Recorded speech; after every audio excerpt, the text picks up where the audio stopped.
The forbidden treasure. The man who stole from the water spirit. They say not every treasure is meant to be found. Some are hidden not because they are lost, but because they are forbidden. Welcome to ZayneTV, where African stories breathe. The home of powerful African stories. Relax and let the story begin. Don't forget to subscribe.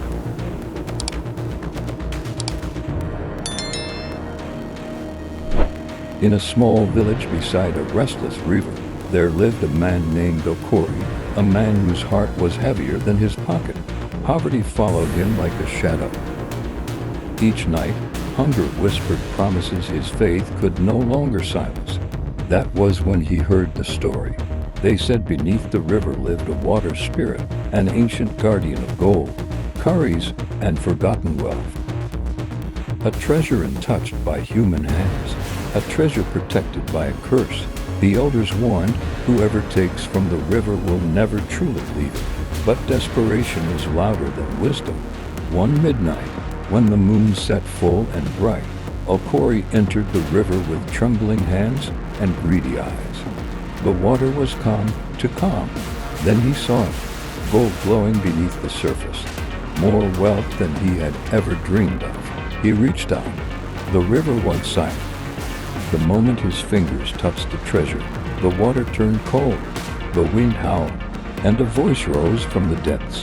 What is hidden was never meant for you. But Okori did not listen. He fled with the treasure, laughing, thinking he had defeated the river. By morning, his wealth had doubled. Gold filled his pockets. Silver weighed down his steps. People praised his sudden fortune and called him blessed. But by nightfall, strange things began to happen. The water followed him, in his dreams, in his footsteps, in the cries of the wind that called his name when no one was there. When he slept, rivers flowed through his mind.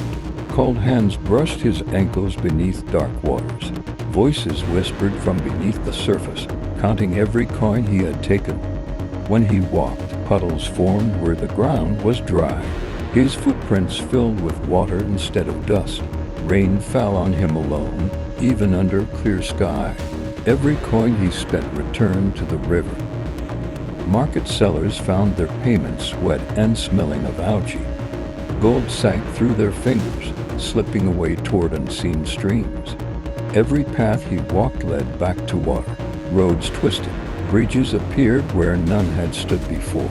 No matter how far he traveled, he always heard waves behind him. Fish began to gather wherever he passed. Their eyes followed him. Their mouths opened as if to speak. At night, his house dripped though the roof was whole. Walls wept. Floors flooded. His reflection and water no longer moved when he did. The treasure did not make him rich, it marked him. Marked by the river. Marked by the spirits beneath it. Marked as a thief who believed gold could silence ancient powers. And the water spirits. They never forget a debt. They never forgive a stolen breath. They collect what is owed, with interest, until one night, the river stopped following him, and came for him instead. The river came to collect what was stolen. The wind died first, then the crickets fell silent. The moon hid behind heavy clouds, as if it refused to watch what was about to happen. The river rose without rain, slow, deliberate. Its surface glowed with a pale blue light, and shapes moved beneath it, watching. Okori heard the water calling him, not shouting, not threatening, just calling, the way a mother calls a child home. Doors unlocked themselves. Chains fell from his wrists. Fear drained from his face. He walked barefoot through the night, each step guided by whispers only he could hear. Villagers watched from their windows, frozen, unable to move, unable to speak. At the riverbank, the water parted.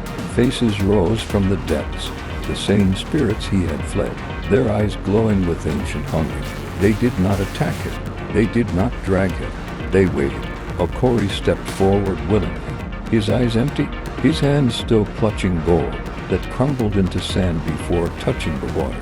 The moment his feet entered the river, the water closed over him gently, like an embrace. No scream was heard, no struggle followed, only ripples. Then silence. By morning, nothing remained of Okori. No body, no footprints, only wet sand and a single coin half buried at the river's edge. They say the river still flows, calm, patient. Children who play near its banks sometimes hear whispers. Fishermen swear the water grows restless when greed enters a man's heart. And on quiet nights, when the moon reflects perfectly on the surface, some say they see a man beneath the water, still counting gold that is no longer his. The river waits for the next soul who forgets that. Some treasures are not meant to be taken, and some debts must always be paid. Thank you for watching ZayneTV. Please like, share and subscribe. More powerful African stories are coming your way. Stay tuned.